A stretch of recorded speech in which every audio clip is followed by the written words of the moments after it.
Buenos días, ahora vamos a tener una clase de diabetes mellitus. La diabetes es una enfermedad metabólica crónica y sistémica que se caracteriza por una hiperglucemia sostenida a lo largo del tiempo, con alteraciones en el metabolismo de los 3 macronutrientes, y esto se puede producir ya sea por una falla en la secreción de la insulina o, si bien puede haber insulina en el cuerpo, esta puede no funcionar correctamente en el organismo. Existe un subdiagnóstico de la patología, es decir, alrededor del 30 al 40% de los pacientes diabéticos desconocen que lo son, y esto también conduce a un diagnóstico tardío, con lo cual es peligroso porque la mitad de los pacientes ya suelen tener complicaciones en el momento en que son diagnosticados.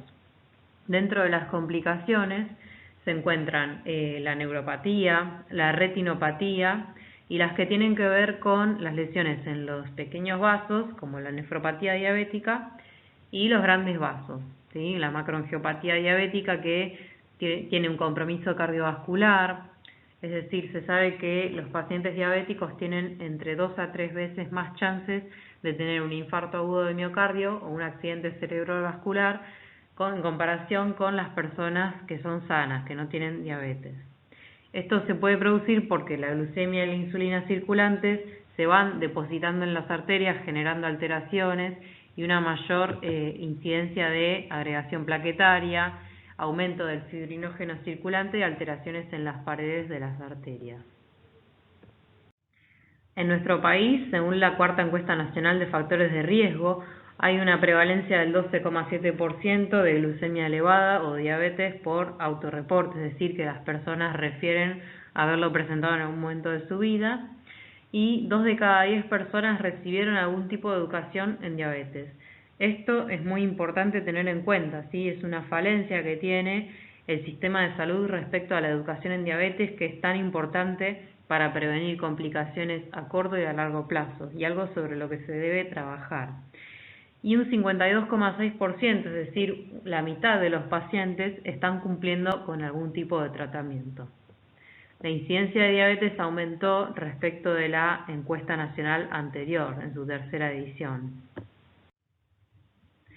A modo de repaso, estos son los criterios diagnósticos de diabetes: una glucemia en ayunas mayor o igual a 126 miligramos por decilitro, habiendo cumplido un ayuno de 8 horas, o la presencia de una glucemia superior a los 200 miligramos por decilitro luego de las 2 horas de haberse realizado la prueba de tolerancia oral a la glucosa, o la presencia de hemoglobina glicosilada mayor o igual a 6,5%, o incluso pacientes que tengan síntomas clásicos de hiperglucemia o alguna crisis hiperglucémica con una glucemia al azar, es decir, tomada en cualquier momento del día, que sea superior a los 200 miligramos por decilitro.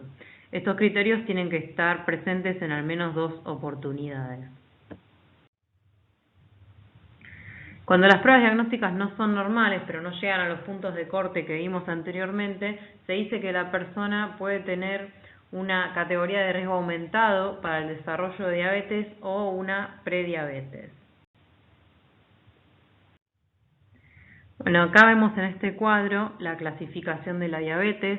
Suele dividirse en 2 grandes categorías: diabetes 1 y diabetes 2. La diabetes 1, por lo general, se da en pacientes niños, en pacientes menores a 30 años, y representa la menor proporción de diabetes, ¿sí? El 5 al 10% de los casos son diabéticos tipo 1, mientras que la gran mayoría son diabéticos tipo 2. En la diabetes tipo 1 suele haber una destrucción del parénquima pancreático y en general la persona necesita inyectarse insulina para vivir porque hay un déficit absoluto de la misma. Mientras que en pacientes diabéticos 2 ese déficit puede ser relativo e ir aumentando a lo largo del tiempo, ¿sí? La persona no suele requerir siempre insulina, pero sí hay una insulinoresistencia, es decir, los tejidos no responden adecuadamente a la presencia de la insulina. La presencia de anticuerpos es característica de la diabetes tipo 1, por eso se dice que es una enfermedad autoinmune, y los síntomas característicos son poliuria, polidipsia, polifagia, es decir, la persona tiene mucho hambre, mucha sed, orina muchísimo, tienen pérdida de peso, y esto es importante tenerlo en cuenta porque suelen ser pacientes que tienen algún compromiso de su estado nutricional, pueden incluso llegar a nuestro consultorio desnutridos, y hay que prestarles atención. Por lo contrario, en la diabetes tipo 2, la mayoría de los pacientes tienen asociado el síndrome metabólico, es decir, el 80% de los pacientes suelen ser obesos. Y en general, en los diabéticos tipo 1, el diagnóstico de la patología se da como consecuencia o tras una descompensación aguda que por lo general es la cetoacidosis diabética, ¿sí? Es una presentación en forma grave, aguda, de la patología a raíz de una hiperglucemia severa. También otras causas menos frecuentes que pueden generar diabetes son algún defecto genético en el funcionamiento de las células beta del páncreas o alguna enfermedad endocrinológica, alguna infección, algún fármaco o algún químico que genere algún mal funcionamiento de la glándula, o incluso también, que este es más frecuente de aparición, de la diabetes gestacional, que se diagnostica durante el embarazo, pero no es una diabetes claramente manifiesta luego de que la mujer da a luz. Suele desaparecer esos síntomas de diabetes. En este gráfico podemos observar que la célula beta ya viene funcionando mal desde antes del momento del diagnóstico, y de hecho ya en el momento del diagnóstico puede estar funcionando al 50%, ¿sí? Y a medida que pasan los años, ese deterioro en la función va siendo cada vez mayor. Bien, en este gráfico vemos que a mayor índice de masa corporal, es decir, en personas ya con mayor sobrepeso e incluso obesidad, el riesgo de diabetes es aún mayor. Esto, bueno, ya lo conocemos, pero está bueno verlo gráficamente. El tratamiento de la diabetes consta de 4 pilares fundamentales. Es importante que todos se puedan cumplir para lograr un mejor control metabólico a largo plazo, que es el que va a evitar que el paciente tenga complicaciones. En lo que nos atañe a nosotros como profesionales de la nutrición es tratar de que el paciente logre adherir a un plan de alimentación saludable, sobre todo controlado en los 3 macronutrientes, pero haciendo hincapié en la distribución de los hidratos de carbono. Es importante hacerles hincapié en que no van a necesitar alimentos especiales, sino que simplemente se trata de ordenar o reorganizar la alimentación que tienen. Por otro lado, que es muy importante la actividad física para un mejor control y un menor requerimiento de la insulina y de hipoglucemiantes orales. La educación diabetológica, que como vimos es una de las fallas, al menos en nuestro país. La farmacoterapia, muy importante también, después vamos a ver los distintos tipos de drogas que se pueden utilizar. Bien, el tratamiento farmacológico va a variar según la persona sea diabética tipo 1, porque va a necesitar insulina sí o sí para vivir, o si es diabética tipo 2, puede requerir, según los controles metabólicos, de hipoglucemiantes orales o de insulina. Bien, los hipoglucemiantes orales permiten un control glucémico efectivo y sostenido, ya sea que se use una sola droga como que se use en combinación con otras. Son seguros, son inocuos y bien tolerados por los pacientes por lo general, reducen las complicaciones y van a enlentecer o revertir la progresión de la enfermedad. Dentro de los hipoglucemiantes orales tenemos 3 grandes grupos o categorías. Los primeros son insulinosensibilizadores, es decir, que lo que van a hacer es tratar de que los tejidos periféricos sean justamente más sensibles, puedan detectar en mayor medida a la insulina. Por lo tanto, lo que van a hacer es disminuir la insulinoresistencia, reducen la producción de glucosa por parte del hígado y aumentan su captación periférica. Los más utilizados son la metformina, que es una biguanida, y después están en segundo lugar las tiazolidindionas, porque estos generan mayores efectos colaterales que la metformina. Entonces la metformina es la que primero se va a utilizar. Van a ver que en diabéticos tipo 2 es la más difundida. Después tenemos los insulinos secretagogos, que lo que van a hacer es estimular a las células beta del páncreas para aumentar la secreción de insulina, y aumentan también la respuesta secretora ante estímulos de la glucosa. Como generan hipoglucemias estos por lo general, tenemos dos grandes grupos, las sulfonilureas y los secretagogos no sulfonilureicos, por lo general pueden dar hipoglucemias. Entonces es importante la precaución de aconsejar al paciente que los tomen antes de las comidas y que siempre hagan alguna colación o alguna comida en un corto plazo para no generar, para no desbandarnos, irnos del otro lado y que se generen hipoglucemias. Y por otro lado tenemos otro grupo que son los inhibidores de la absorción de los hidratos de carbono, que lo que van a hacer es inhibir justamente la alfa-glucosidasa intestinal, es decir, se unen a los hidratos de carbono y retrasan su absorción, pero tienen algunas desventajas. Solo van a actuar sobre la hiperglucemia postprandial y por otro lado suelen tener una mala tolerancia, suelen generar trastornos digestivos, ¿sí? Por esta mala absorción de hidratos de carbono pueden generar diarreas osmóticas, ciertos cólicos, vómitos. Algunos de ellos son la carbosa y el miglitol. Y tenemos un cuarto grupo de hipoglucemiantes orales, que son los más nuevos de todos y por eso con menor experiencia en su uso, que son las sincretinas o los sincretinomiméticos, que sirven para tratar por un lado la diabetes y por el otro la obesidad, ya que genera una disminución del peso corporal o por lo menos no genera un aumento de peso a diferencia de otros hipoglucemiantes orales. Además tienen la ventaja de que no generan hipoglucemias. Y hay dos tipos, los análogos del GLP-1 y los inhibidores de la enzima DPP-4.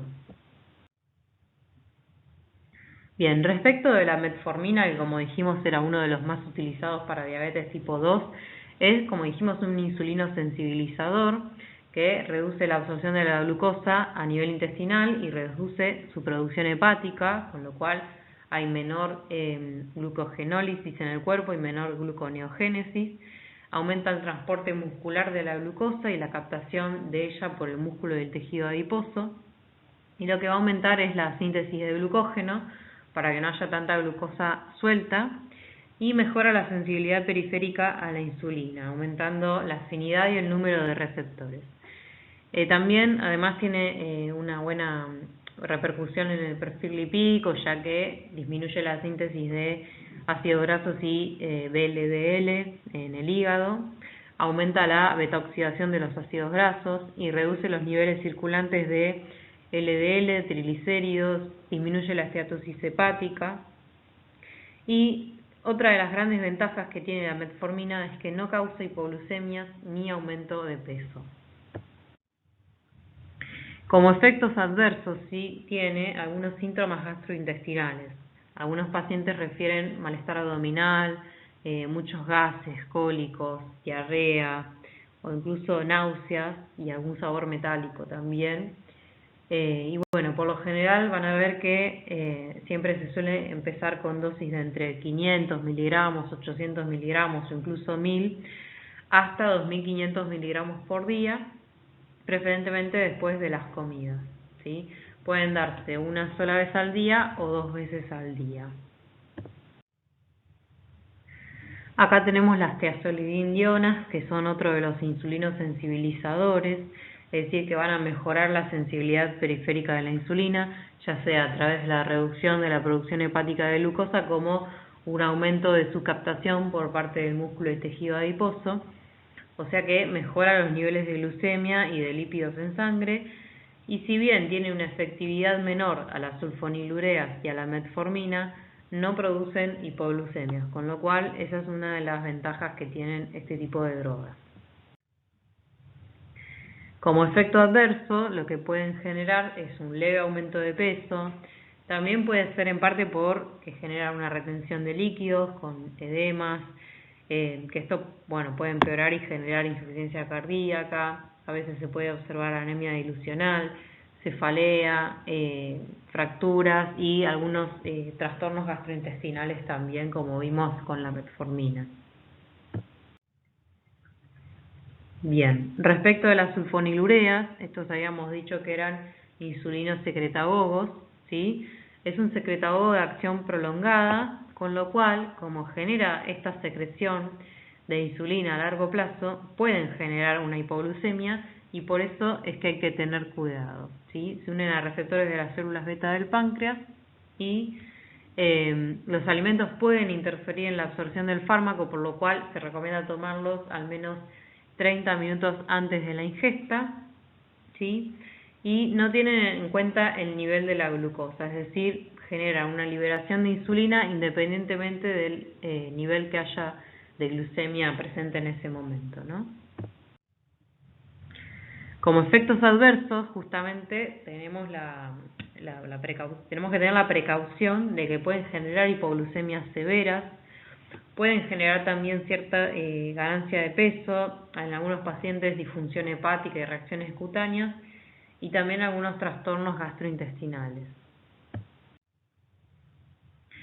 Después tenemos los secretados de acción rápida, que se van a unir a un receptor diferente de los sulfonilureas, que son el grupo de las glinidas, meglitinidas, repaglinidas, ¿sí? También van a generar una liberación para estimular el páncreas para que libere más insulina y tienen una acción más rápida y breve, con lo cual son ventajosas para las hiperglucemias postprandiales, porque actúan más en el momento, actúan más rápidamente. También como efectos adversos pueden generar hipoglucemias, pero en menor medida que las sulfonilureas, y pueden generar aumento de peso. Bien, los sincretinomiméticos, que son análogos o agonistas del GLP-1, que es una hormona que naturalmente existe en el cuerpo, que es liberada por el intestino tras la ingesta de alimentos y que su función justamente es estimular la liberación de la secreción de insulina por parte de las células beta del páncreas. Como en diabéticos tipo 2 este funcionamiento está deteriorado, justamente la droga trata de imitar el funcionamiento de estas hormonas sincretinas. Por eso actúan sobre las células beta del páncreas, estimulando la secreción de la insulina, con un efecto que sí va a ser dependiente del nivel de glucemia, es decir, se va a liberar la cantidad de incretinas en función de la glucosa ingerida, y su funcionamiento consiste en disminuir la secreción de glucagón, aumentan la saciedad y retrasan el vaciamiento gástrico, aumentan la secreción de la insulina con la consecuente disminución de la glucemia postprandial, pero a su vez generan un menor riesgo de hipoglucemia, es decir, ese descenso de la glucemia es controlado, ¿sí? Contribuyen a reducir la resistencia a la insulina, pero también como efectos adversos pueden generar algunos trastornos gastrointestinales.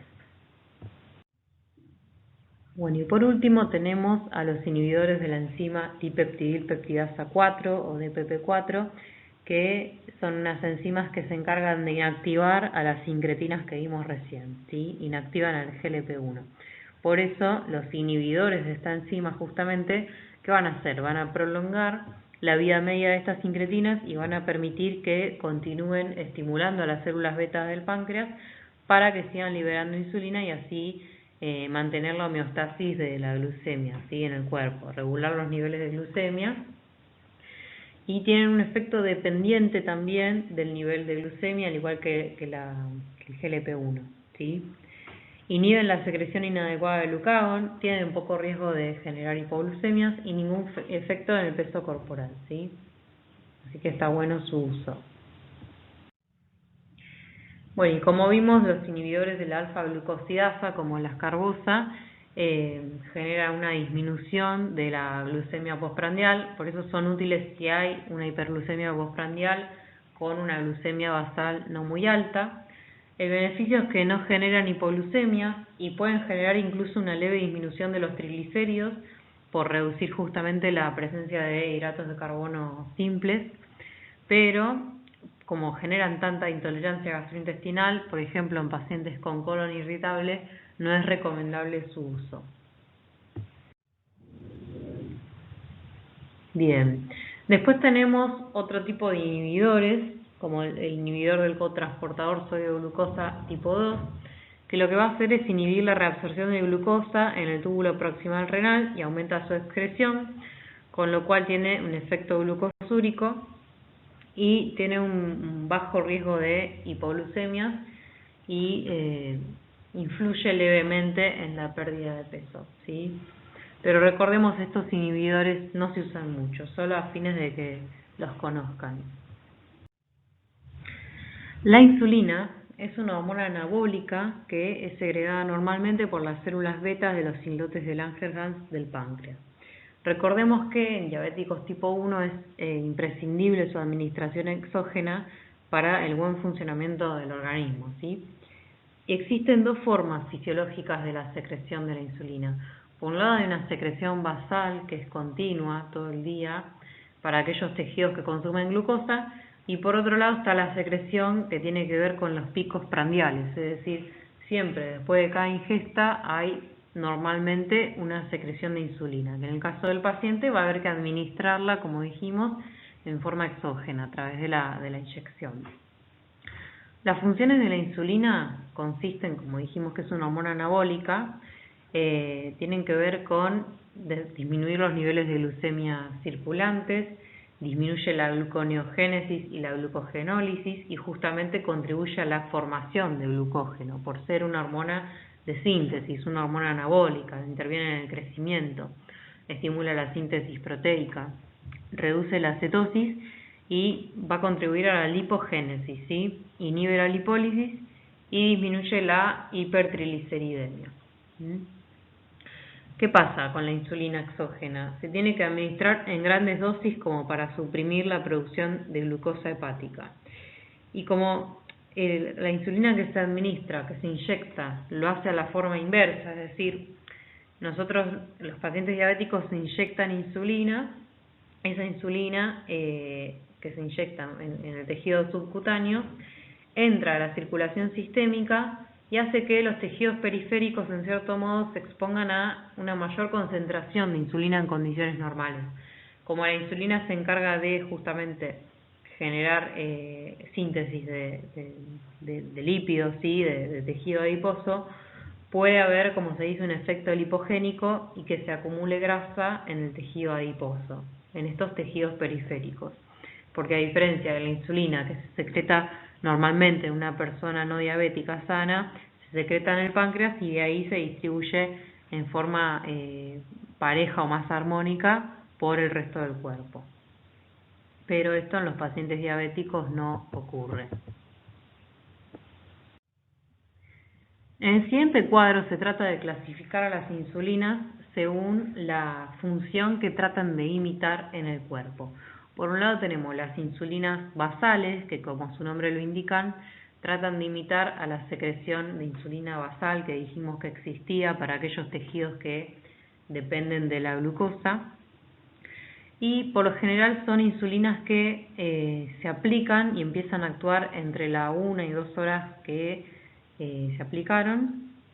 Por lo general, como su nombre lo indica, son insulinas ultralentas o de acción prolongada o análogos lentos de la insulina, porque justamente como ven su duración es lenta y prolongada a lo largo del tiempo. Incluso la glargina, por ejemplo, puede durar hasta 24 horas su efecto, ¿sí? Una vez aplicado, es decir, todo un día.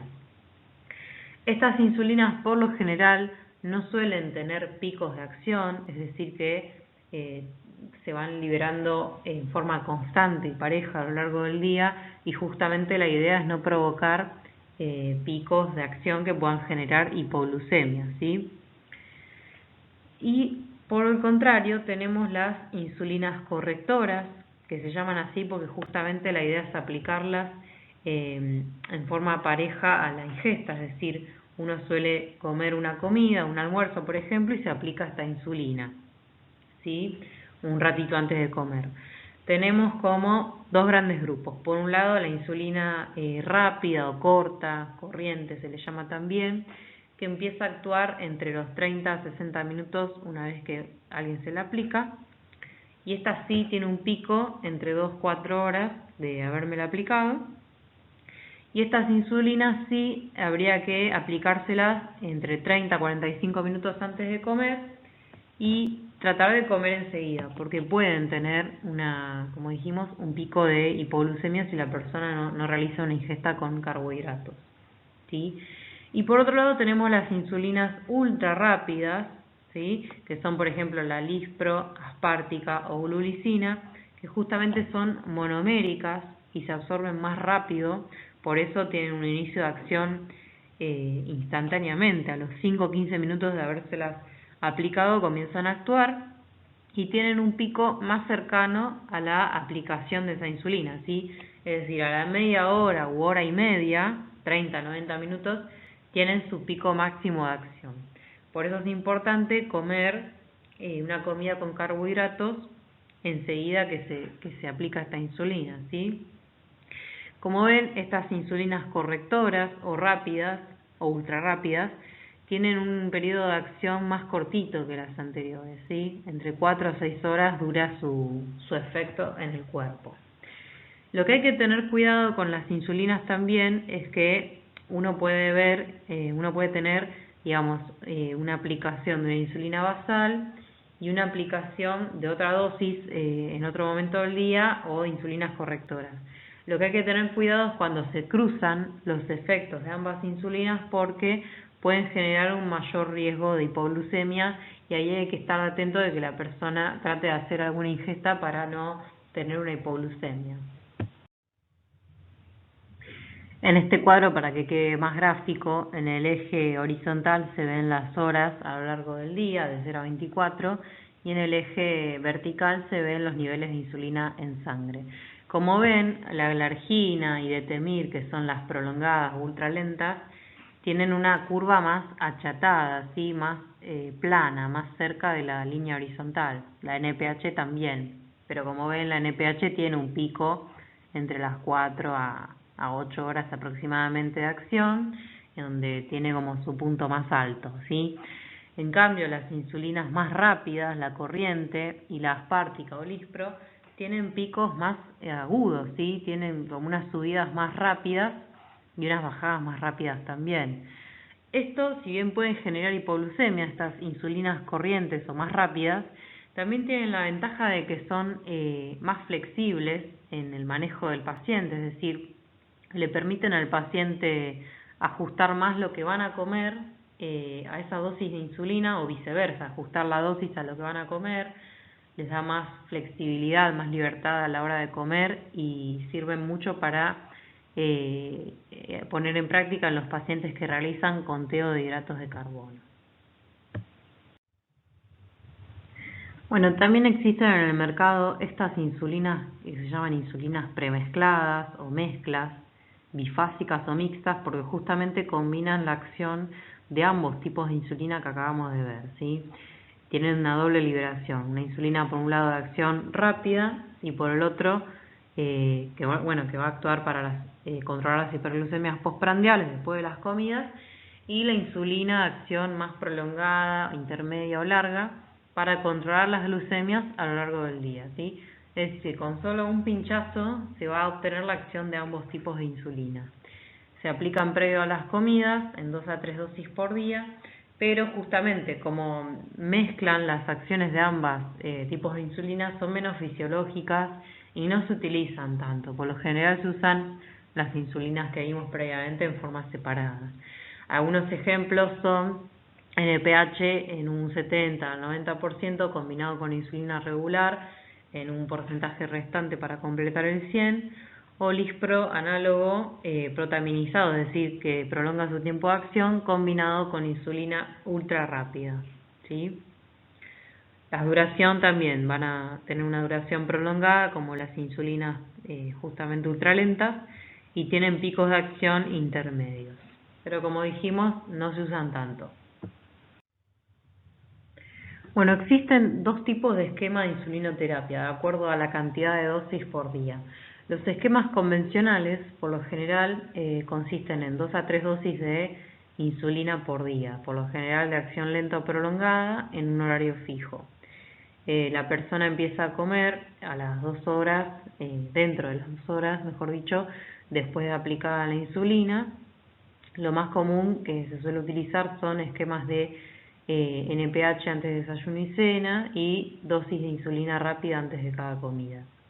Y después tenemos los esquemas intensificados que requieren que el paciente esté más capacitado y entrenado, porque consiste en aplicarse múltiples inyecciones a lo largo del día de insulinas rápidas y alguna dosis de alguna insulina ultralenta para mantener la insulinemia basal, ¿sí?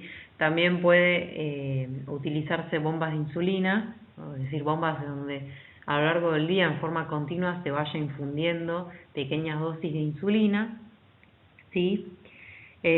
Por ejemplo, dosis de insulina rápida, 3 dosis antes de cada comida y una dosis de NPH antes de dormirse, ¿sí? El objetivo de los esquemas intensificados consisten en extremar todo lo que es el automonitoreo, tratar de mantener los valores de glucemia lo más cercanos a lo normal posible y lograr un control más estricto. ¿Para qué? Para prevenir la aparición de complicaciones o el empeoramiento de las mismas, ¿sí? Se observó que con esquemas intensificados, es decir, en donde el paciente se aplique más veces por día, se ha visto mejores valores de glucemia, menores complicaciones, y el paciente adhiere más porque también le da más libertad. Pensemos que la aplicación de varias dosis de insulina rápida en el día imita más lo que pasaría normalmente en el cuerpo, ¿sí? El perfil de secreción postprandial. Entonces, al paciente de repente le da mayor libertad para consumir determinada cantidad de hidratos de carbono en una comida porque ajusta la cantidad de insulina que se va a aplicar, ¿sí? Pero bueno, requiere de mucho entrenamiento, depende de la actividad física cada del paciente, de sus hábitos, de su rutina, de su edad, de cuán entrenado esté y de la predisposición que tenga para estar midiéndose, porque los esquemas intensificados, como van variando y se adaptan también a lo que come el paciente, requiere un mayor control.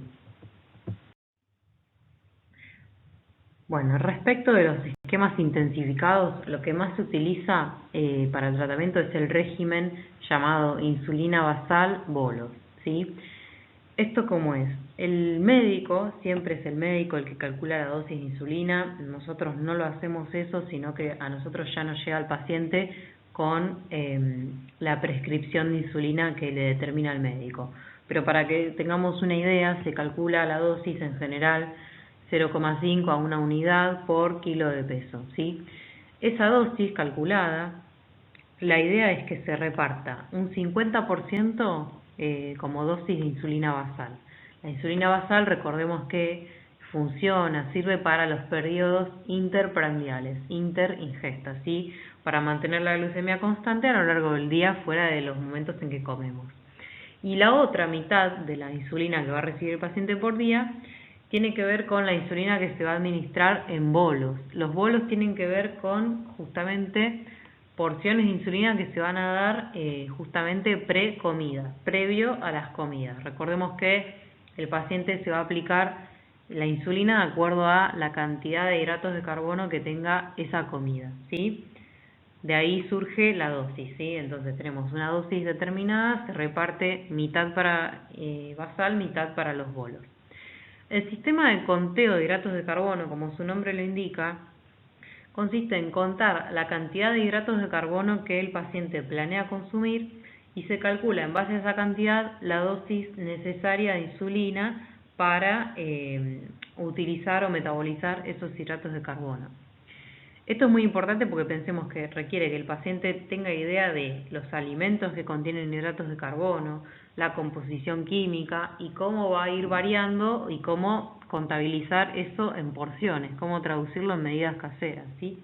Por eso es importante y vital que el plan de alimentación se cumpla y se entienda sobre el mismo para un buen control glucémico. No es una dieta específica en sí, sino que tiene que ver con los hábitos propios del paciente y con esto, de que aprenda a manejar y contabilizar los hidratos de carbono de los alimentos, ¿sí? Las ventajas son, una mayor flexibilidad y libertad para ir variando las comidas. Si de repente un día quiere el paciente almorzar ravioles y sabe contar qué cantidad de hidratos contiene, por ejemplo, un plato de ravioles con salsa fileto, el paciente tiene que saber qué cantidad de hidratos contiene como para otro día poder reemplazarlo por otro alimento, por ejemplo, por arroz o por porotos. Bien, esto le da una mayor flexibilidad, ¿sí? Porque sabe qué comer, cuánto comer, cómo reemplazarlo, etcétera. Y lo que se suele hacer es, se calcula la dosis según la comida. Por lo general se utiliza el esquema de que una unidad de insulina va a equivaler a una porción de hidratos de carbono. Esa porción de hidratos de carbono por lo general son 15 gramos de hidratos. Es decir, que si el paciente va a comer una comida que contenga 15 gramos de hidratos de carbono, se va a tener que aplicar una unidad de insulina.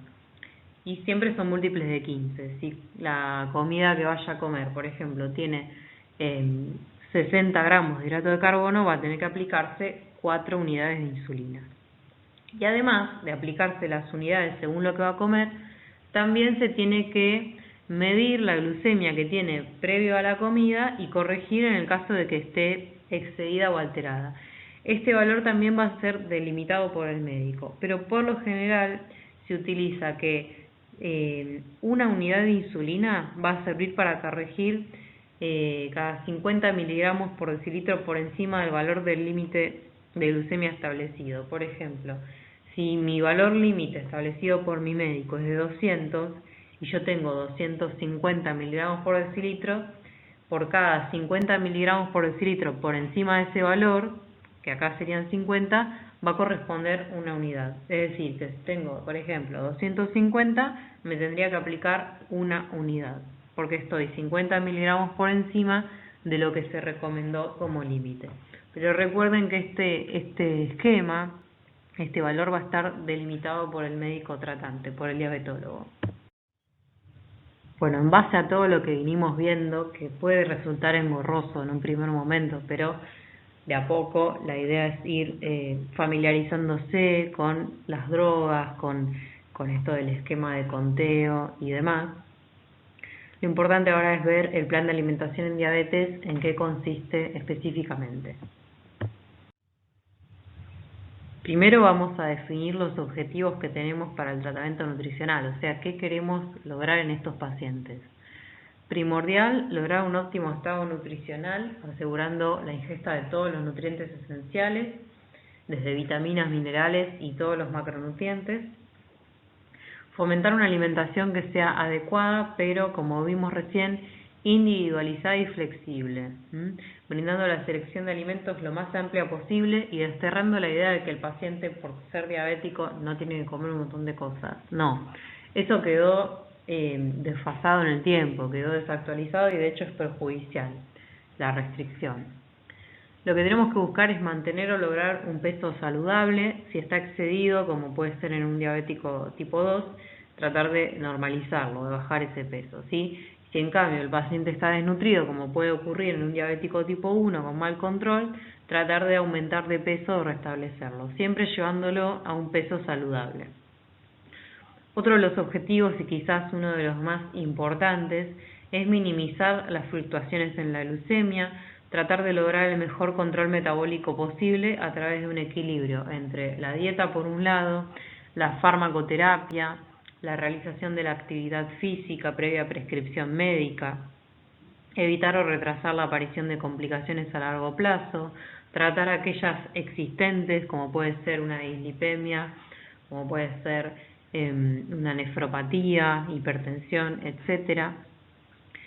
Esto en el caso de niños y adolescentes, bueno, permitir un buen crecimiento y desarrollo normal, lo mismo en embarazo y lactancia, contribuir a normar el metabolismo de los macronutrientes y modificar hábitos alimentarios. Esto es fundamental para que haya una buena adherencia al tratamiento, un mejor control metabólico y por ende una mejor calidad de vida y una prevención de las complicaciones.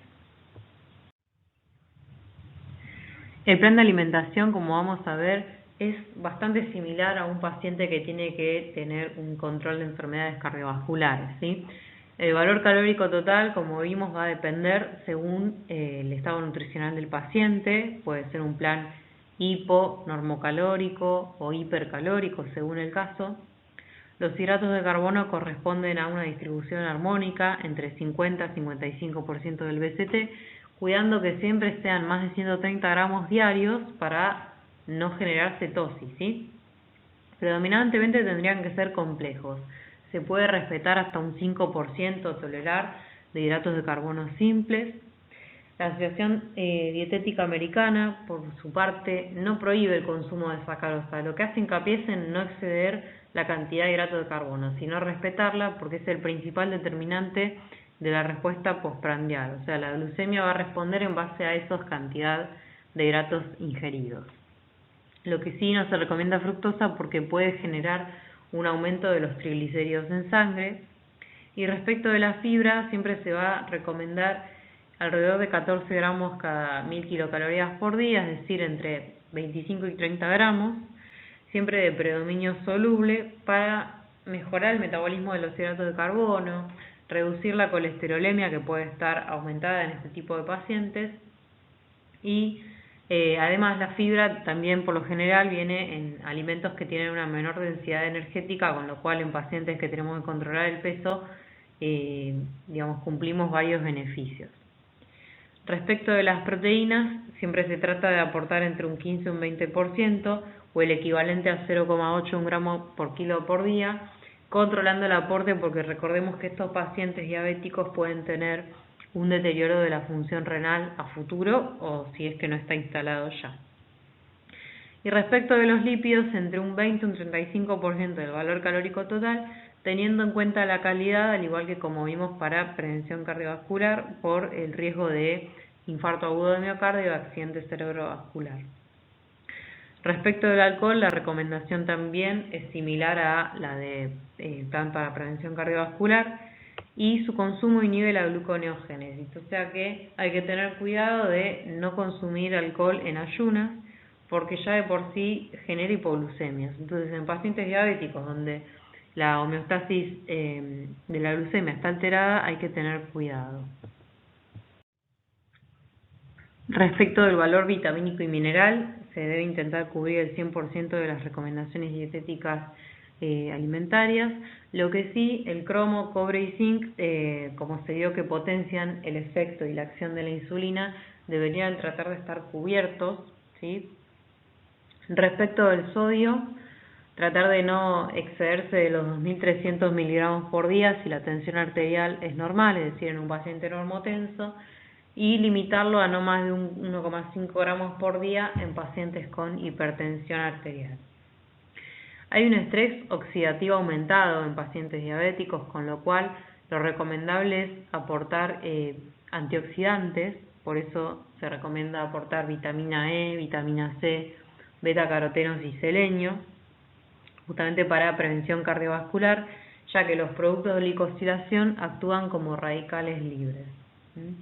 También es recomendable dar ácido fólico y vitamina B6, asegurarnos de su aporte, porque disminuyen la homocisteína, la homocisteinemia, que es un producto que se vio asociado a aumento de la prevalencia de enfermedades cardiovasculares, y además son neurotróficos estas dos vitaminas, con lo cual prevendrían las cardiopatías. El concepto de índice glucémico es una clasificación de alimentos y mezclas de alimentos que se basa en la premisa de que los hidratos de carbono simples inducirían o generarían un aumento de la glucemia mucho más rápido y brusco que los hidratos de carbono complejos. Con lo cual, el índice glucémico lo que hace es medir la respuesta postprandial de la glucemia que se genera tras la ingesta de determinado alimento o comida que tenga hidratos de carbono. Se calcula relacionando el aumento de la glucemia que genera el consumo de determinado alimento con respecto al aumento de la glucemia que genera un alimento patrón o considerado de referencia a las 2 horas de haberlo comido, ¿sí? Ese alimento patrón o de referencia habitualmente fue el pan blanco o la glucosa.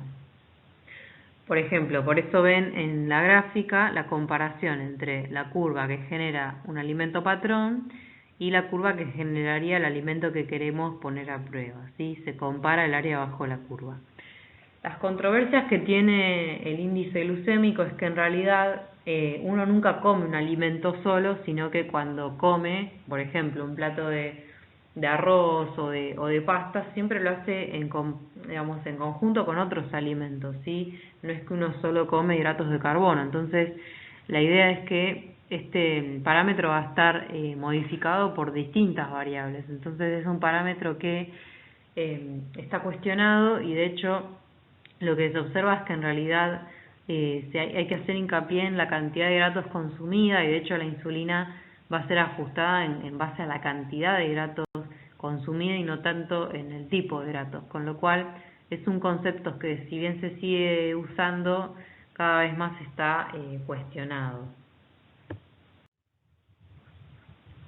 Y el índice glucémico se supone que se va a modificar por varias variables, ¿sí?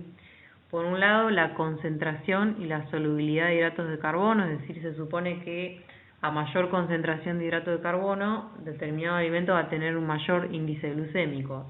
Ejemplo, las bebidas azucaradas o los jugos van a tener un mayor índice glucémico que una bebida con menor cantidad de azúcar. El tamaño de las partículas también.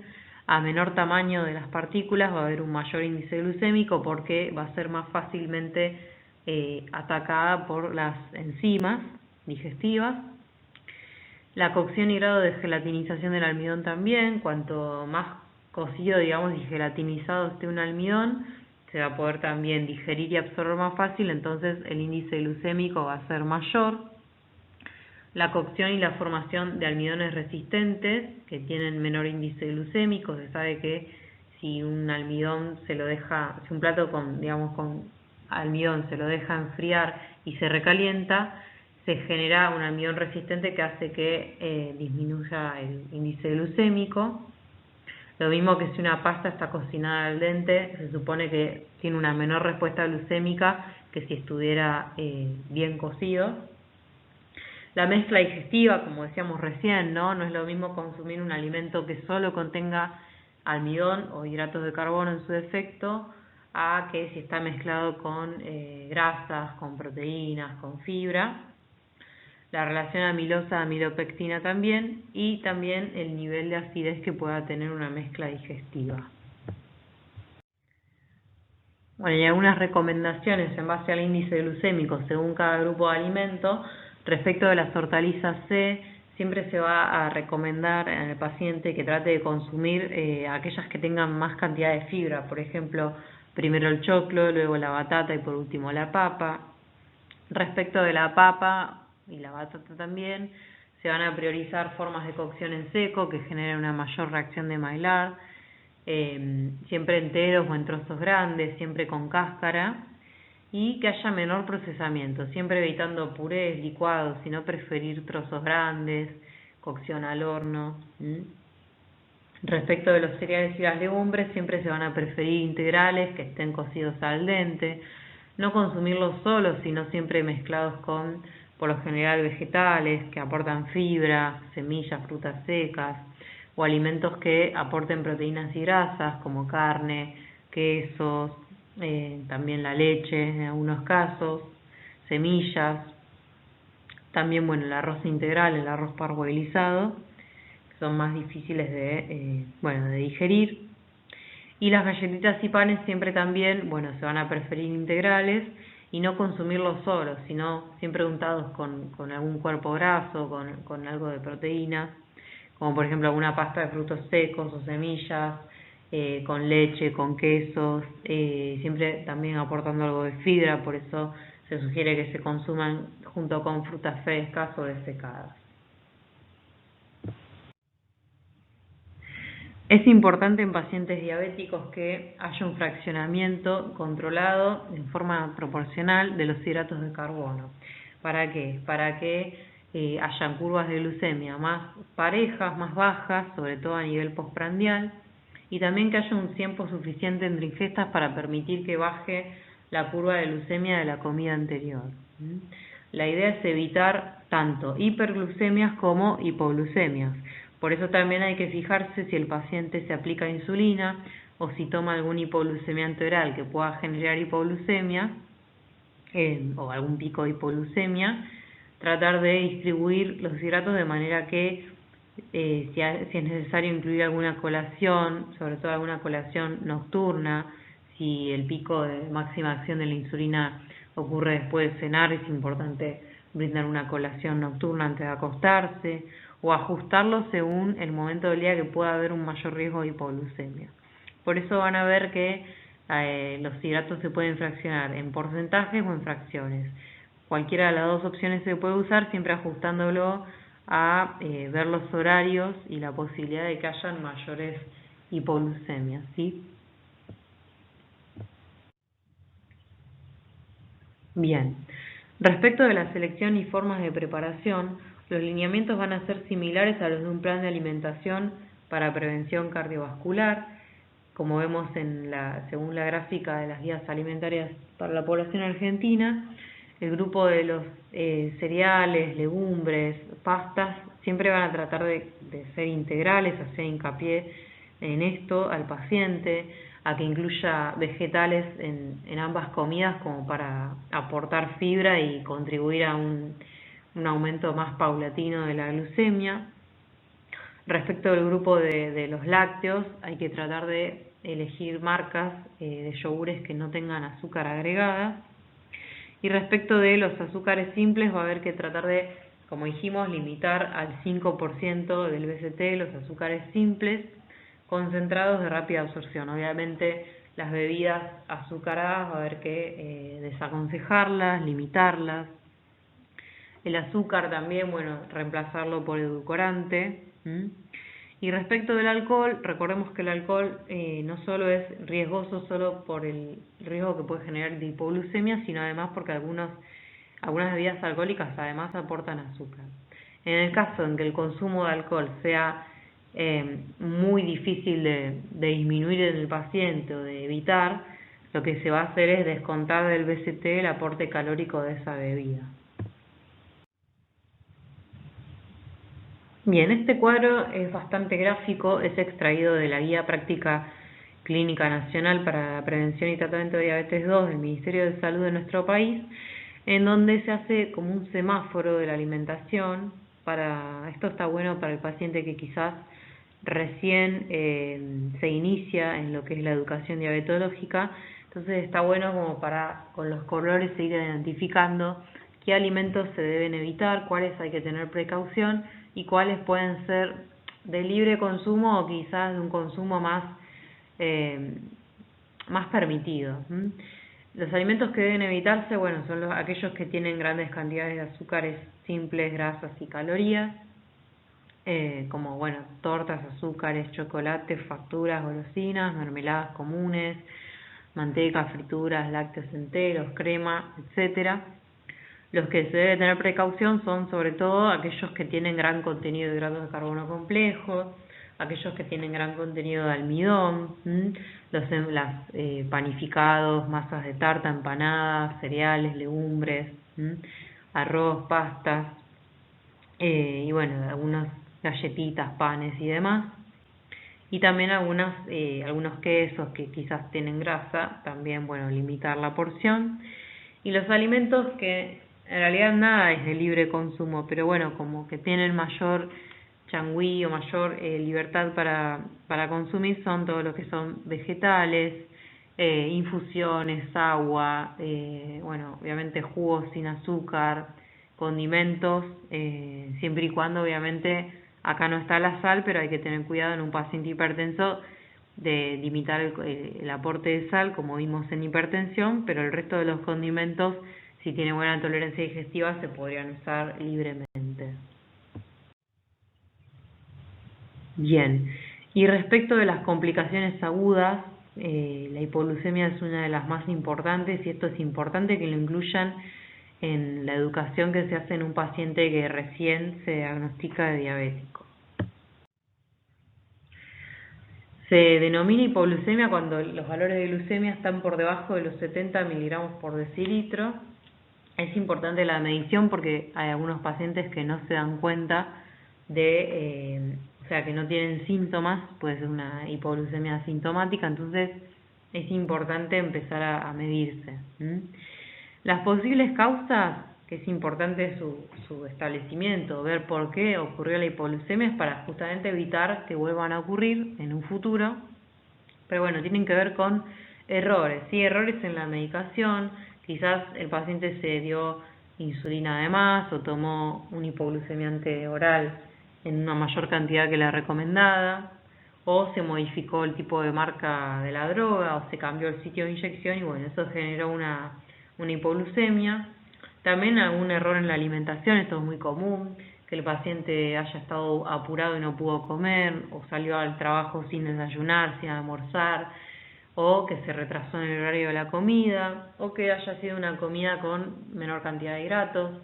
Esto también pasa en los pacientes que capaz vienen con muchas hiperglucemias, de repente se restringen ellos mismos en la cantidad de hidratos a consumir, como para no tener peores controles, pero esto termina siendo perjudicial, porque terminan teniendo una hipoglucemia.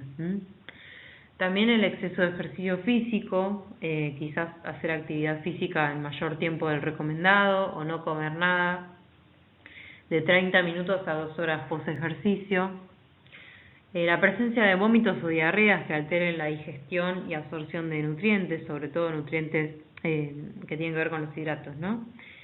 Situaciones de estrés o ingesta de medicamentos que también puedan alterar el metabolismo de los hidratos. Y bueno, importante también tener en cuenta que la insulinoterapia intensificada es la causa más común de hipoglucemia. Si bien, como vimos, es una de las estrategias más eficaces para controlarlas, para el mejor control glucémico, también puede tener como consecuencia esta desventaja, que si no se trata bien puede generar una hipoglucemia. Algunos síntomas tienen que ver con taquicardia, mareo, sudoración fría, sensación de hambre, cefalea, visión doble o borrosa. El paciente puede tener hormigueo en las piernas, debilidad, y también pueden empezar a haber síntomas llamados neuroglucopénicos, que tienen que ver con que falta glucosa en el sistema nervioso central. Entonces, la persona puede tener varias, digamos, como varios síntomas, desde decir incoherencias, o estar un poco desorientado en el tiempo, hasta ser agresivo y terminar en un coma, ¿sí? Esto según el nivel de glucemia que pueda haber. Pero recordemos que el problema es que a veces esta hipoglucemia se da en forma asintomática, entonces el paciente puede no darse cuenta hasta que ya es muy tarde. Bueno, ¿y qué se hace ante una hipoglucemia? Bueno, importante primero dejar de hacer todo lo que se está haciendo y sentarse, ¿sí? Estar tranquilo, quieto. Recordemos que si el paciente está mareado puede caerse, desmayarse, golpearse. Entonces es importante dejar de hacer lo que está haciendo, sentarse, medirse si se puede, si tiene acceso a las tiras reactivas, medirse la glucemia para chequear efectivamente que haya una hipoglucemia, y consumir entre 15 a 20 gramos de glucosa de rápida absorción, ¿sí? Puede ser azúcar, caramelo, jugo, Coca-Cola. Es importante decirle al paciente que siempre tenga consigo caramelos o alguna botellita de jugo o de gaseosa, y recomendarle que solo la consuma en estas ocasiones, ¿sí? A los 15 minutos lo ideal es volverse a medir. Lo ideal es, por lo general digo, siempre entre los 15 a 20 minutos la hipoglucemia se revierte, ¿sí? Pero si los síntomas persisten, hay que repetir esa ingesta de hidratos de carbono simple. Si mejoraron los síntomas en estos 15 minutos, lo que hay que hacer es consumir nuevamente esa cantidad de hidratos de carbono, pero en este momento que sean complejos, ¿sí? Puede consumir alguna galletita de agua o pan con queso, ¿sí? O sea, se vuelven a consumir 15 a 20 gramos de hidratos, pero esta vez complejos. Si el paciente se desmayó o está inconsciente, lo ideal es no usar la vía oral porque el paciente se puede broncoaspirar, ¿sí? Entonces, lo ideal es usar alguna inyección de glucagón, que vendría a ser su acción, es similar a aportar 15 a 20 gramos de hidrato de carbono fácil, de rápida absorción, digo, y si se revierte, se tienen que realizar la ingesta de los alimentos que recomendamos anteriormente, es decir, primero los 15 a 20 gramos de hidratos de fácil absorción y luego de los 15 minutos la ingesta de los hidratos complejos. Pero recordemos, se inyecta glucagón porque la vía oral puede no poder utilizarse. Bueno, acá vemos a modo de repaso, porque ya lo vimos anteriormente, la importancia de la actividad física en controlar el peso o reducirlo, y al descender el peso, ya con un 5% de disminución, se hace menos necesaria la dosis de hipoglucemiantes orales, aumenta la captación periférica de glucosa por parte de los tejidos, mejora la resistencia a la insulina y la sensibilidad por parte de los tejidos, aumenta la vascularización del miocardio y los requerimientos de glucosa por parte del músculo, mejora el perfil lipídico, se reduce la tensión arterial y los valores de hemoglobina glicosilada y el riesgo de complicaciones y de inflamación. Bien, siempre es importante, antes de realizar cualquier actividad física, que haya un examen médico previo que determine la presencia de complicaciones, ¿sí? Ya sea cardiovasculares, renales, en los ojos. Es muy importante en los pacientes diabéticos el examen de los pies, porque muchas veces puede haber alguna neuropatía que impida que el paciente sienta dolor. Puede estar caminando, puede tener un calzado roto, no darse cuenta y clavarse algo mientras camina. Por eso es muy importante la inspección de los pies, ¿sí? Es una parte del cuerpo que se puede lastimar mucho en pacientes diabéticos. Controlar la glucemia siempre antes y después del entrenamiento. Siempre que se hagan 60 minutos de actividad física, bueno, consumir entre 15 a 30 gramos de hidratos de carbono por cada hora. Puede que se necesiten ajustes en la insulina precomida y que se disminuyan los requerimientos de insulina basal, por eso siempre también tiene que ser el ejercicio planificado. Puede ser necesario tener que aumentar la ingesta de energía para tratar de reflexionar el glucógeno utilizado y prevenir la hipoglucemia post-ejercicio. Si antes de realizar ejercicio la glucemia es menor a 100, se recomienda consumir una colación. Y siempre es importante avisarle a los compañeros si se va a entrenar en grupo que uno es diabético, ¿sí? O tener algún cartel identificatorio para, sobre todo, tener en cuenta por si llega a haber alguna descompensación, que los compañeros sepan cómo ayudar y actuar. La Asociación Americana de Diabetes recomienda hacer 150 minutos por semana de actividad física aeróbica moderada e intensa y 90 minutos de actividad física aeróbica intensa, incluyendo ejercicios de resistencia. La idea es no aplicarse insulina en el sitio muscular que esté expuesto a la realización de actividad física, porque puede ser una zona, por ejemplo, en las piernas, si un paciente le gusta ir a correr, que no trate de aplicarse en las piernas porque el músculo va a sobreexigir más esa parte y se puede generar alguna descompensación. Y evitar hacer ejercicio en el pico máximo de acción de la insulina y siempre tratar de realizar actividad física a la misma hora en diabéticos tipo 1.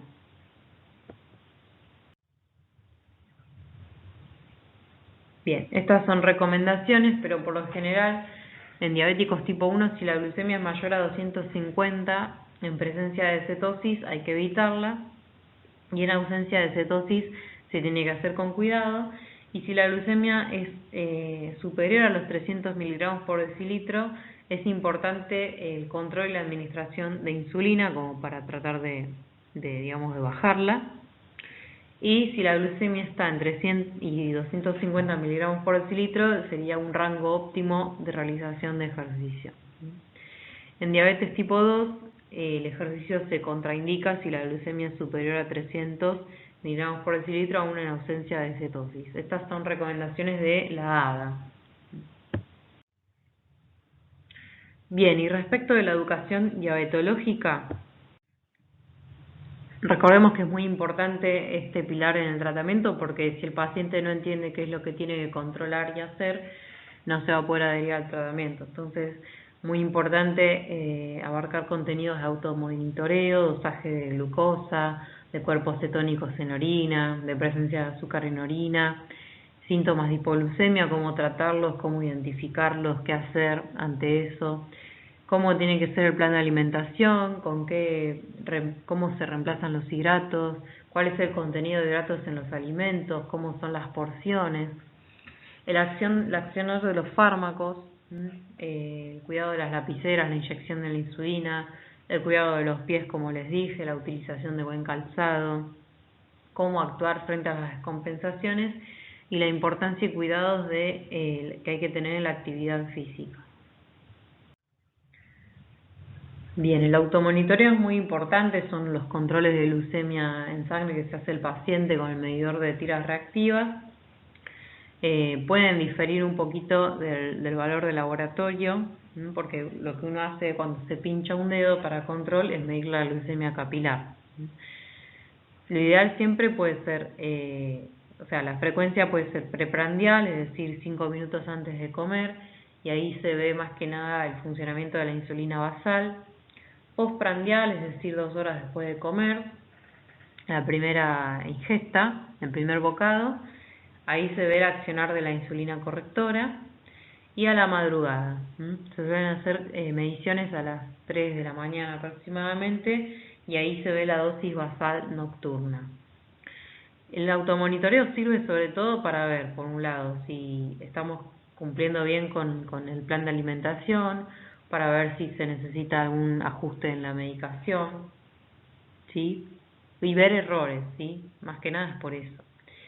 Según la ADA, en diabéticos tipo 1, lo ideal es medirse 3 veces por día o más, como vimos, en forma preprandial para ajustar la dosis basal y en forma postprandial para ajustar la insulina que se va a utilizar para corregir.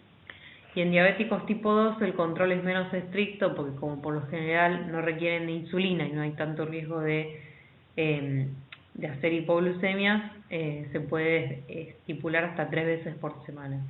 Las tiras reactivas suelen ser costosas, no todas las obras sociales las dan, entonces el paciente no es que se puede medir siempre. Acá está la medición de glucemia capilar, ¿sí? La sangre se coloca en un monitor y se verifican los niveles de glucosa. Esto no duele, es un pinchacito chiquitito. Bien, los indicadores de control metabólico, el objetivo que debería tener o las metas que debería tener un paciente diabético, respecto de la hemoglobina glicosilada, que es un valor que refleja la glucemia de 2 a 3 meses previos a la medición, ya que hay una fracción de la hemoglobina que reacciona con la glucosa libre y se puede dosar. Lo ideal es que esté por debajo del 7% según la ADA. La glucemia preprandial idealmente debería estar entre los 90 y 130 miligramos por ciento. Y la glucemia postprandial, es decir, a las 2 horas de haber comido, lo ideal es que esté por debajo de los 180 miligramos por decilitro. Bien, el objetivo de la educación diabetológica es un adecuado control glucémico, ¿sí? Bien, y respecto de la educación alimentaria, lo que es importante que el paciente sepa es, y le puede ayudar mucho a hacer registro de alimentos, registros de las comidas diarias, hechas quizás en 2 o 3 días a la semana, qué alimentos consumir para corregir hipoglucemias, enseñarle los grupos básicos de alimentos, su composición, sobre todo haciendo hincapié en aquellos que contienen hidratos de carbono, aquellos que contienen fibra, cómo distribuir los hidratos de carbono, darle opciones de desayuno, de almuerzos, de meriendas, de colaciones, es muy importante que aprendan a hacer intercambios de equivalencias. Idealmente que sepan y aprendan a interpretar un rótulo, a leerlo, a evaluar qué productos comprar, sobre todo si están en algún supermercado. Y también el manejo de alimentación en diferentes situaciones, quizás en algún evento social, en alguna enfermedad, o si están fuera de casa, o si realizan ejercicio, qué opciones pueden consumir, si son ejercicios de más de 1 hora de duración y demás. Bueno, esta es la bibliografía utilizada, como ven, los libros que venimos utilizando desde Nutrición Clínica y Etoterapia 1, y la Guía Práctica Clínica Nacional del Ministerio de Salud de la Nación para el control y tratamiento de la diabetes 2.